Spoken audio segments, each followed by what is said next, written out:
Chapter 2. The Cowherd. "Oh, wow," said Annie. "These clothes feel so soft. And look, I have a pocket for my secret library card." Jack opened his eyes. Their clothes had magically changed. They no longer wore jeans, t-shirts, and sneakers. Instead, they had on baggy pants, loose shirts, straw shoes, and round hats. Annie's shirt had a pocket in it. Jack saw that his backpack had become a rough cloth sack. Inside were his research book, his notebook, his library card, and the bamboo strip. "Cows," said Annie, looking out the window. Jack looked out too. The treehouse had landed in a lone tree in a sunny field. Cows grazed, and a young man stood watching over them. At the edge of the field was a farmhouse. Beyond the house was a walled city. "It looks so peaceful," said Annie. "You can never be sure," said Jack. "Remember, Pompeii looked peaceful before the volcano went off." "Oh, yeah," said Annie. "Let's see what the book says Jack. He reached in the sack and pulled out the china book. He opened it and read aloud. "Over 2,000 years ago, China was ruled by its first emperor.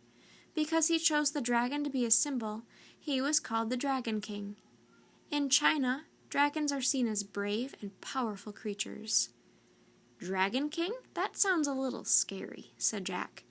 "I like his outfit," said Annie. Next to the writing was a picture. It showed a man wearing a rich, flowing robe with wide sleeves.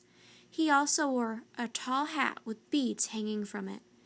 Jack pulled out his notebook and wrote, "First Emperor called Dragon King." "The book we need must be in the Dragon King's library," said Annie. "I bet his palace is in that city." Jack looked up. "Right," he said, "and that's how to get there."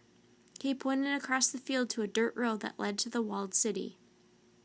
"Good plan," said Annie. She climbed out the treehouse and started down the rope ladder. Jack threw the china book and his notebook into a sack. He slung the sack over his shoulder and followed Annie. When they reached the ground, they started through the field. "Look, that guy's waving at us," said Annie. The man tending the cows was shouting and waving. He started running toward them. "Uh-oh, what's he want?" said Jack.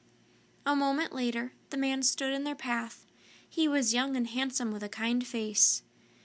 "Can you do me a great favor?" he asked. "I would be most grateful." "Of course," said Annie.